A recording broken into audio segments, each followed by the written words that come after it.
Okay guys, maraming naghihintay ng reaction ko sa video ni Sir Roldan. Siya yung nag-affiliate ng HIV self-testing kit. So ngayon guys, sige, mag-react na ako kasi sobrang dami talaga na naghihintay or nagme-mention sa akin. Okay, marami kasing nag-mention sa akin, nag-tag sa akin doon sa video ni Sir Roldan sa HIV self-testing kit, no, na binibenta niya.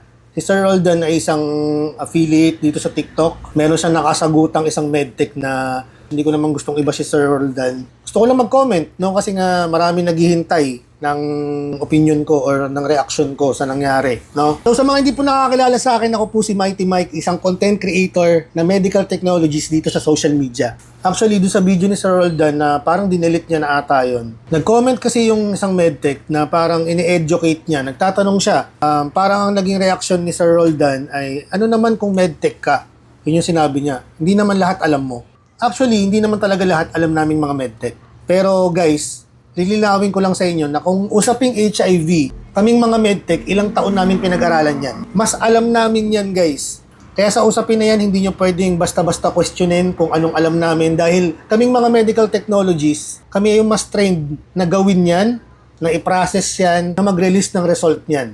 Sigurado ako sa video na to, marami na namang magre-react na affiliate, no? At magagalit. Pero teka lang, kalma lang. Ang ina-affiliate ni Sir Roldan ay isang HIV testing kit, no? Self-testing kit na through oral or saliva yung gamit. Sa mga hindi po nakakaalam, sa ibang bansa po, US, Singapore, parang allowed na siya na gamitin. Matagal na pong ginagamit, no? For screening, lilinawin ko lang, screening test. May mga kits din na FDA approved sa kanilang bansa. Ang problema dito sa Pilipinas, no, lilinawin ko lang, dito sa Pilipinas, wala pang abiso ang DOH, no, na allowed na siyang gamitin. Kahit na may FDA approved. Ang problema kasi dito sa Pilipinas, nagugulat din ako FDA approved yung mga products pero hindi pa malinaw kung pwede na siyang gamitin dito sa ating bansa.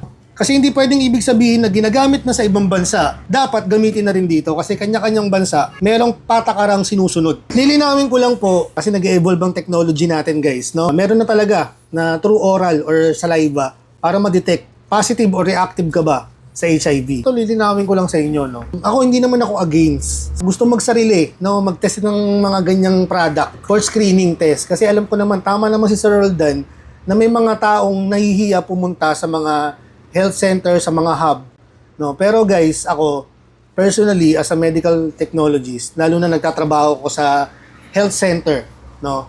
Hindi ko ini-encourage yung mga tao na mag-self-diagnose or mag-self-test. Kasi nga meron tayong mga testing hubs, no, na libre, no? Libre lang guys magpa-test, no? At makakasigurado kayo na may privacy. Pero kung gusto nyong gamitin 'yan, hindi ko kayo pipigilan kasi nasa market na nga no? Hindi naman nire-regulate dito sa Pilipinas nung magagawa naming mga medical technologies? Nandyan na yan Pero lilinawin ko lang sa inyo guys na hindi porket nag-test kayo ng ganyan, kung nag-positive kayo, pwede mo na agad sabihin, pumunta sa doktor na nag-positive po ako Ang mangyayari po dyan, ipapaulit lang din po ng doktor. Papascreen ka ulit, no? Sa legit na laboratory na, no? Na medical technologies na yung nag-run. Uulitin yan. At hindi porket nag-positive ka na sa screening, yun na yun. Meron pa po tayong tinatawag na confirmatory test. No? Mas mabusisi na po yung gagamiting test. Hindi na po basta-basta testing kit lang. At kung bakit hindi ko ine-encourage na mag-self-testing kayo, kasi nga meron po tayong tinatawag na false positive and false negative. Usually po, nangyayari yan dahil mali po tayo ng pag-process. Lalo na pagka hindi po kayo maalam sa ganyang bagay.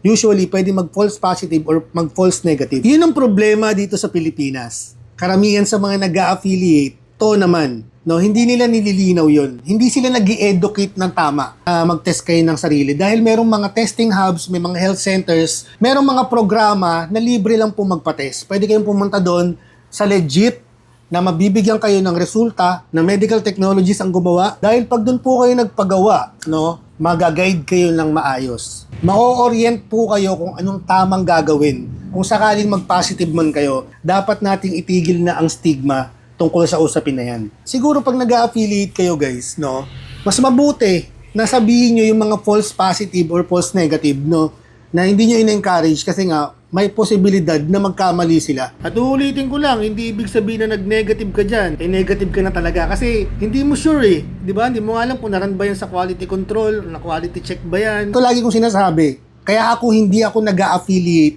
ng related sa health. No? Yung mga ganyang kits. Kasi hanggat hindi DOH ang nagsabi na pwede nang gamitin yan, hindi ko ipopromote. Dahil ako bilang isang medical technologist, pinopromote ko na magpa-test kayo sa mga tamang testing centers. Pero uulitin ko lang, buhay nyo yan. Bahala kayo kung anong trip nyo.